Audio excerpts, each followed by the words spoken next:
पूज्य गुरुदेव के इस जिन शासन में जो योगदान रहा और विशेष तौर से हम सबको जो समीचीन मार्ग मिला, वो गुरुदेव की एक अनन्य कृपा माने, साधना माने, हमारी पुण्य की प्रगति माने। कुल मिला के हमें यह सब जो कुछ मिला है वो उनकी अनन्य भक्ति का ही प्रतिफल हमें प्राप्त हुआ। लेकिन एक बात इसमें एक जो समझने वाली है और सबसे ज़्यादा हम सबको प्रेरणादायक है, वो ये कि किस दौर में गुरुजी ने ये सब प्रभावना की, ये सबसे ज़्यादा मार्ग का विषय है। जिस दौर में एकांत का बोलबाला, एकांत अपने चरम पर जा रहा हो और जहाँ पर मान्यताएं विपरीत हो रही, मिथ्या मान्यताओं में समीचीन मान्यताओं का बीज बो देना एक सबसे बड़ा पुरुषार्थ होता है। समीचीन मान्यताओं को समीचीन मान्यता से लेके आगे बढ़ जाना कोई ज़्यादा बड़ा कार्य नहीं है, क्योंकि समीचीन ही मार्ग है। तीर्थंकरों के समय सब समीचीन मार्ग था और कोई इसे आगे बढ़ा दे तो कोई बड़ी बात नहीं। मान्यता तब होती है जब आदमी विपरीत दिशा में पानी बह रहा हो और उसके विपरीत आपको चलना हो। जब पानी की धार पूरी विपरीत जा रही हो और उसमें आपको तैर के विपरीत लक्ष्य को पाना हो, वो सबसे ज्यादा कठिन होता है।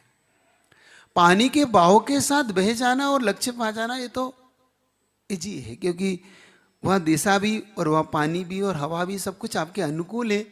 और अनुकूल परिस्थितियों में तो शायद सब कुछ सहज और सरल हो जाता है। हवा विपरीत हो, धार विपरीत हो, तब उस तैराक की परीक्षा होती है। बस ऐसा ही कुछ समझो कि गुरुजी के समय का वो समय का दौर जैन जगत की एक ऐसी अपूर्व घटना, जैन जगत में वो दौर देखना जिस दौर में जैन जगत विपरीत मान्यताओं में बहने लगा था, विपरीत एकांत मान्यताओं से। और उसके समर्थक, ऐसा मानता हूं सिर्फ कुछ गिने चुने लोग नहीं, बड़े बड़े विद्वान भी उसके समर्थक हो चुके थे। विद्वानों ने अपनी मान्यताओं में वो इतना गहरा बिठा लिया था कि शायद वो अपनी मान्यता बदलने को तैयार नहीं थे। ऐसे दौर में एक ऐसी महान किरण का उदय हो जाना, एक ऐसे सूर्य का उदय हो जाना जो अंधकार में प्रकाश दे, प्रकाश का पुंज दे, जो अंधकार को मिटाकर एक नया रास्ता और मार्ग की हमें गवेषणा कराए, वो सबसे महान होता है। इसीलिए आचार्य गुरुदेव महान थे, क्योंकि उन्होंने अंधकार जगत को एक ऐसी नया प्रकाश, नई रोशनी दी और समीचीन मार्ग दिया, जिससे आदमी का मिथ्यात्व टूटा, गलत धारणाओं टूटी, गलत धारणाओं को लोग हम बदल पाए। और आज आपके सामने वही प्रकरण आपका सामने लाना चाह रहा हूं। जब ये गलत धारणाओं में बड़े बड़े पंडित भी फंसने लगे थे, पंडित कैलाश चंद जी साहब शास्त्री, फूलचंद जी साहब शास्त्री, दरबार लाल जी कोठिया, ऐसे बड़े बड़े पंडित जो इसके समर्थक होने लगे थे, पंडित जगमोहन लाल जी साहब शास्त्री वगैरह, जब गुरुदेव से मिले तो एक अलग धारणाओं में उन्होंने जीवन को लाया। आपके सामने उस समय की घटना ला रहा हूं। एक घटना तो उस समय की है जब पूज्य गुरुदेव दादा गुरु ज्ञान सागर जी की समाधि के बाद कुछ राजस्थान की धरा पर विचरण कर रहे थे। विचरण करते हुए एक छोटे से गांव में पहुंचे और वहीं पे एकांतवादी एक व्यक्ति जो निश्चय के शायद कट्टर पक्षधर थे, और वो गुरुजी के उस दिन सहयोग से गुरुजी के हार उनके किसी रिश्तेदार की हुए, वो बाहर से खड़े होके ऐसे स्टाइल, वही हाथ जोड़ना नहीं, क्योंकि मान्यता जब तक बदलती नहीं तब तक व्यक्ति का मन भी नहीं बदलता। वही ऐसे हाथ में हाथ रख के देख रहे हैं, साधु की चर्या को ढूंढ रहे हैं। इसमें ज्ञान होना और ज्ञान का उपयोग होना दोनों में बड़ा अंतर है। ज्ञान तो होता है, लेकिन आदमी अधिकतम ज्ञान का दुरुपयोग ज्यादा करता है, सदुपयोग कम करता है।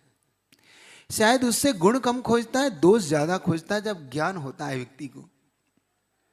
ज्ञान की एक सबसे बड़ी कमी बताना चाहता हूं कि ज्ञान किसी भी चीज जब होता है तो व्यक्ति उसमें देखना नेचर कैसा होता है हर व्यक्ति का, वो गुणों की गवेषणा कम करता है, शायद दोषों को ज्यादा देखने लग जाता है। जब ज्ञान होता है तो वो हर जगह दोष ही दोष दिखता है उसे, हर चीज में उसे दोष, हर चीज में कमी।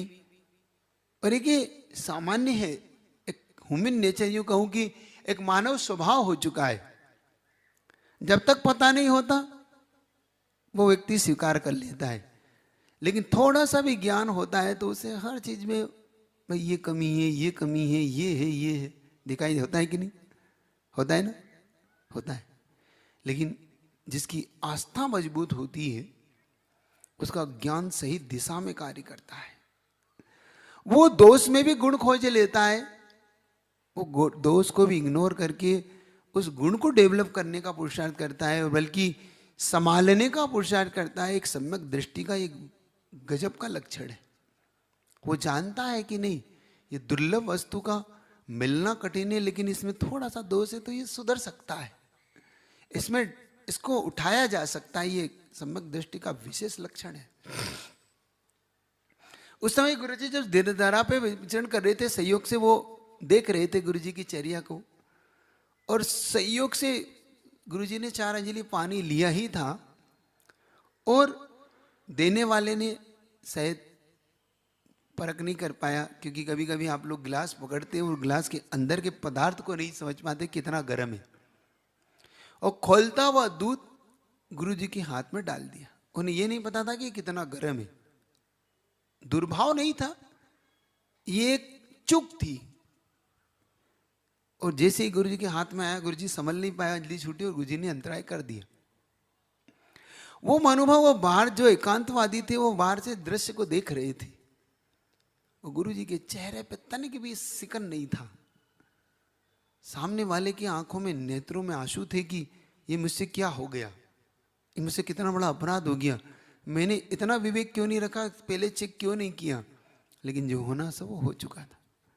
गुरुजी बैठ गए, तुरंत सामने वाले ने उन्हें उसमें घी लगाने का पुरुषार्थ किया, लेकिन कुछ नहीं, वो फोला पड़ चुका था। गुरुजी ने हाथ धोया, पीछे ली, तो जो एकांतवादी थे वो भी हिल गए कि क्या ऐसा भी महान साधु हो सकता है जिसकी साधना इतनी गहरी है, जो राग देश से इतना ऊपर उठा हुआ है, जिसके चेहरे पे तनिक भी सिकन नहीं है। ये देख के वो, और तुरंत उन्होंने गुरुजी के हाथ अपने हाथ में लेके देखा, और देखा तो उनको आश्चर्य था कि दोनों हाथों में छाले पड़े हुए। और गुरुजी से कहते हैं, आचार्य श्री आपको कष्ट नहीं हो रहा? बहुत कष्ट हो रहा। गुरुजी ने कहा, क्या कर सकते हैं, कर्म का उदय है, मेरे ही कोई कर्म का उदय होगा, सामने वाले का क्या दोष। ये सुनते ही वो एकांतवादी चरणों में गिर पड़े, सुनते ही नतमस्तक हो गए।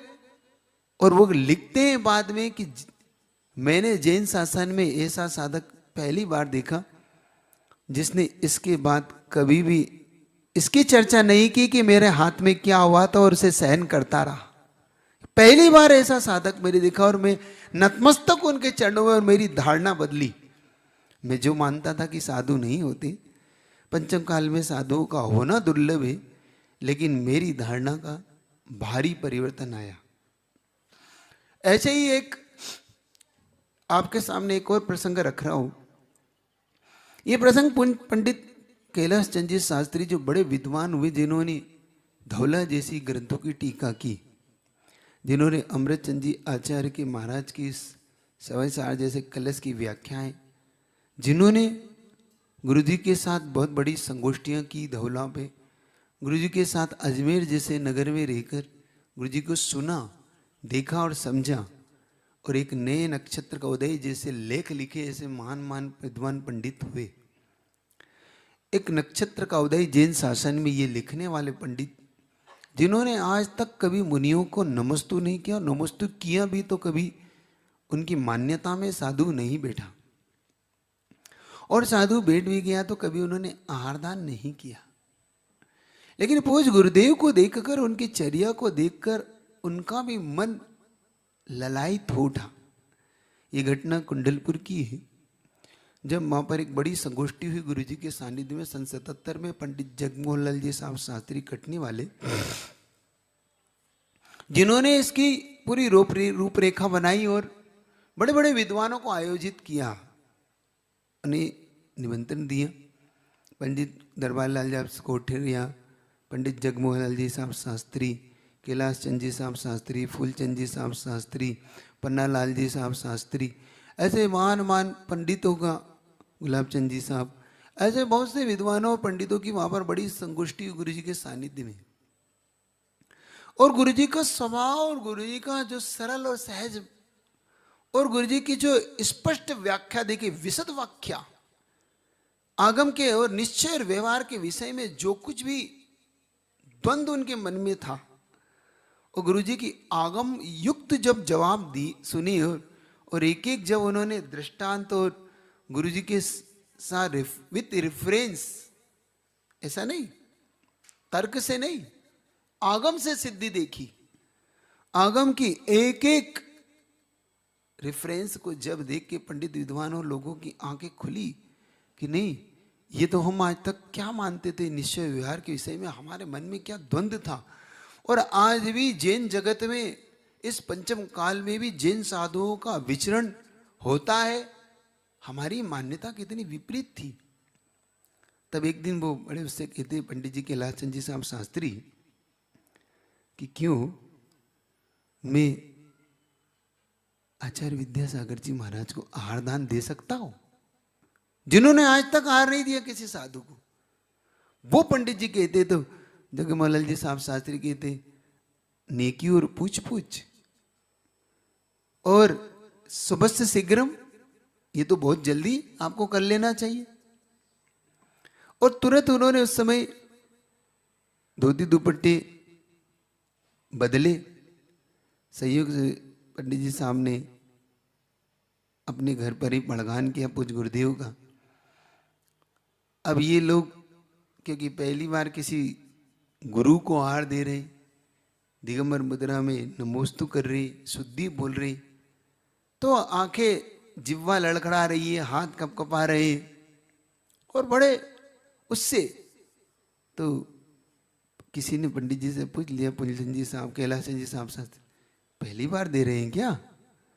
क्योंकि हाँ भैया, मैं तो आज तक किसी गुरु को मानता ही नहीं था, पहली बार सच्चा गुरु मिला है तो उसे आज आहार देने का मुझे परिणाम हुआ है। पहली बार मेरी जिंदगी में एक सच्चा गुरु, आगमोक्त चर्या वाला गुरु मुझे आज प्राप्त हुआ है। बस आहार दान दे रहा हूं, हिल रहा है, हाथ कपकपा रहे उनकी। और सही बताऊं, उनकी एक पंक्ति, अंतिम पंक्ति वास्तव में इतनी गहरी थी। जब पंडित साहब ने आहार चर्या के बाद उनके नेत्र सजल हो गए, आंखों में से आंसू बह गए, और किसी ने पूछा क्या हुआ पंडित जी साहब, आंखों में आंसू क्यों है आपके आज? तो उन्होंने जो उत्तर दिया, उन्होंने कहा आज पहली बार मुझे लग रहा है कि मेरा जैन कुल में जन्म लेना सार्थक हो गया, मैंने आज सच्चे गुरु को आहार दे लिया। तो मेरा जैन जगत में, समझना गुरुदेव कितने, गुरुदेव की चर्या देखने के बाद सार्थक हो जाता है बड़े बड़े विद्वानों का जीवन। उनके दर्शन देखने के बाद, उनकी चर्या में शामिल होने के बाद, तब लगता है कि पूज्य गुरुदेव ने अपन सबको क्या महान, कितना महान धर्म दे दिया, सही मान्यता दे दी, हमें समीचीन मार्ग दे दिया, वरना हम सब भटक रहे होते, शायद हम सब भी एकांतवाद में उलझ गए होते, और अपने हाथ से ही अपने सम्यक दर्शन को शायद हम सब नष्ट कर चुके होते। हम लोग भी इन गुरुओं के प्रति और साधुओं के प्रति शायद गलत मान्यताओं से भर जाते हैं, क्योंकि हमारे पास कोई सच्चा गुरु ही नहीं मिलता, और सच्चा गुरु नहीं मिलता तो शायद हम मान्यता भी नहीं बनाते अपनी अच्छी, है कि नहीं? क्या बना पाते? विचार करो तनिक, थोड़ा अपने आप को इस बात से सोचने का भी करो तो अंतरात्मा कांप जाती कि हम लोग कितने गहरे मिथ्यात्व में बैठ जाते। सही हमारा जो गृहित मिथ्यात्व बहुत गहरा जाता, क्योंकि हम अगृहित मिथ्या से ज्यादा गृहित मिथ्यात्व में फंस जाते, क्योंकि जैसा प्रचलन, जैसा चलन, जैसा प्रवचन हमें मिलता, शायद हम उसी मार्ग का अनुसरण और अनुकरण कर रहे होते। आज साधुओं के बारे में गलत धारणाएं बना के बैठ चुके होते। हम भी शास्त्रों के इन गाथाओं का गलत अर्थ निकाल रहे होते, इन टीकाओं से गलत अर्थ निकाल रहे होते। हम भी शायद अपने इष्ट की उपेक्षा कर रहे होते। हम भी शायद पूजा को मात्र एक पुण्य बंध का कारण मान रहे होते। हम भी शायद एकांत से अपने आप को शुद्ध बुद्ध एक स्वरूप मान रहे होते। हम भी शायद भक्त नहीं बन के भगवान का ही रूप मान लिया होता। तो ये चीज अगर किसी ने बदली, जैन जगत को अगर किसी ने आज इतना बड़ा जो कुछ चेंजेस दिया है, उसमें पूज्य गुरुदेव की महान महान साधना, महान अनुकंपा हमारे साथ है। तो ये बात जब मैं पढ़ता हूँ, सुनता हूँ, इन दृष्टानों को देखता हूँ, तब लगता है कि हमें पूज्य गुरुदेव को देखने का दृष्टिकोण अब भी बदल लेना चाहिए। हमें उन्हें अपना सब कुछ मान के उनके प्रति गहरी आस्था अभी भी बनाना चाहिए। उनकी एक एक बात को आगम वाक्य मान के स्वीकार करना चाहिए, वरना हमें ऐसे गुरुओं का मिलना बड़ा दुर्लभ था, है और शायद आगे रहेगा। क्योंकि जैसे जैसे काल आगे बढ़ेगा, शायद और भी कठिनाइयाँ हमारे सामने आएगी। आगे जाके सच्चे गुरुओं का और भी, क्योंकि आज से 20, 30, 50 साल बाद की कोई कल्पना करो तो लगता है कि कितना दुर्लभ होगा जिन साधुओं का श्रवण संस्कृति का, जिस प्रकार से जिस दौर में हम आज चल रहे हैं। ये तो पूज्य गुरुदेव की अनुकंपा है कि आज भी पढ़ा लिखा वर्ग, एजुकेट वर्ग आज भी इस प्रकार फिर भी नतमस्तक